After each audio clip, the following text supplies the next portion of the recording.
बात उन दिनों की है जब लोग अपने बच्चों को विद्या प्राप्त करने के लिए गुरुओं के आश्रम में भेजा करते थे।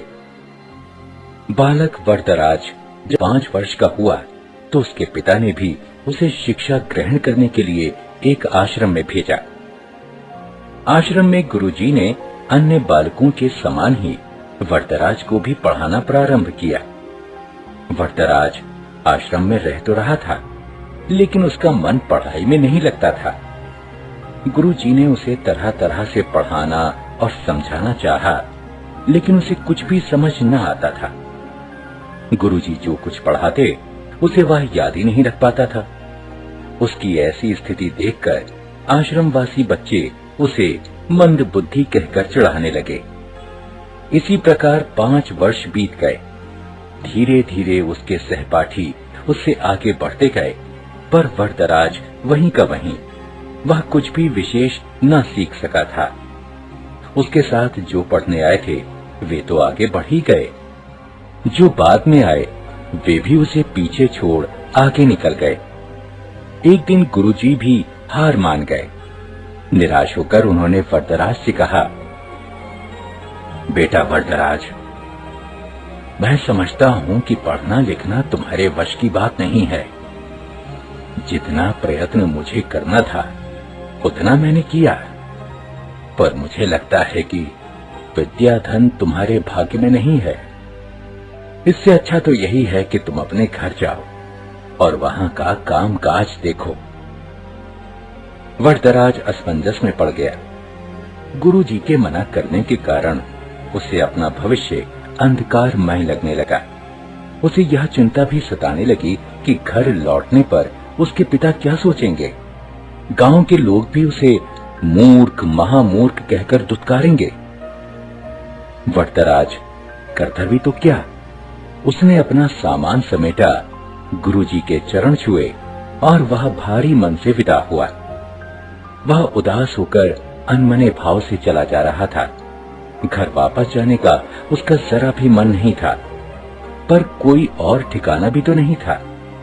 कहां जाए क्या, उसकी समझ में कुछ भी नहीं आ रहा था। वह सवेरे चला था और अब दोपहर हो आई थी।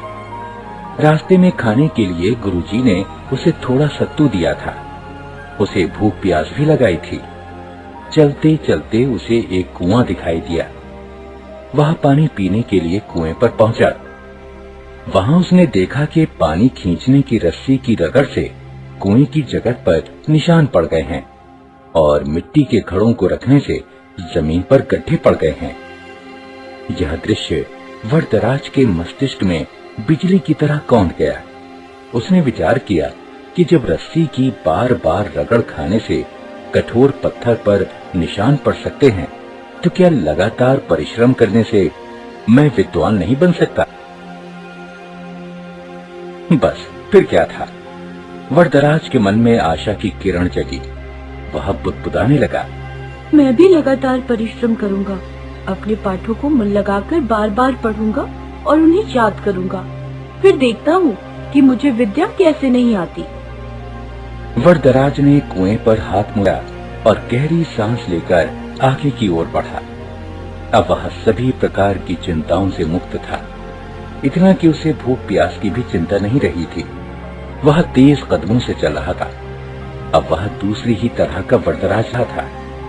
वह घर की ओर नहीं बल्कि आश्रम की ओर लौट चला था। सूर्यास्त होने को था। गुरुजी आश्रम की वाड़ा में टहल रहे थे। तभी उन्होंने वरदराज को आते हुए देखा। उन्हें लगा कि शायद आश्रम में कुछ छूट गया हो, जिसे लेने वह लौटा है। वरदराज ने गुरुजी के पास पहुंचकर उनके चरण स्पर्श किए। गुरुजी ने प्यार से पूछा, क्या बात है बेटा, क्या तुम्हारा कुछ सामान छूट गया जिसे लेने तुम्हें लौटना पड़ा? वरदराज नम्रता पूर्वक बोला, हाँ गुरुजी, मेरी विद्या यही छूट गई है, जिसे इस बार मैं अवश्य लेकर जाऊंगा। अब मेरी आंखें खुल गई हैं। मैंने निश्चय किया है कि मैं पूरी लगन और परिश्रम से पढ़ूंगा। अब कभी आपको निराश होने का अवसर नहीं दूंगा। गुरुजी का दिल पसीज गया। उन्होंने वरदराज को गौर से देखा। उसकी आंखों में चमक थी। गुरुजी ने इतना भर ही कहा, तुम जो कुछ कह रहे हो यदि उसे कर दिखाओगे तो मुझे बड़ी प्रसन्नता होगी। वरदराज ने पढ़ाई प्रारंभ की। अब तो उसकी भूख और नींद पता नहीं कहां गुम हो गई थी। वह देर रात तक पढ़ता और प्रातः सबसे पहले उठ जाता। वह अपना एक क्षण भी व्यर्थ न गवाता। उसने दिन रात एक कर दिए। इसका प्रभाव यह हुआ कि जो पाठ याद करना उसे पहाड़ पर चढ़ने के समान कठिन लगता था, अब वही सरल लगने लगा था। गुरुजी और अन्य बालक वरदराज में आए। इस परिवर्तन को देख आश्चर्यचकित रह गए। अब वरदराज की गिनती प्रतिभावान बच्चों में होने लगी। यह उसकी लगन और कठोर परिश्रम का ही चमत्कार था। जानते हो, यही वरदराज आगे चलकर संस्कृत के महान विद्वान बने।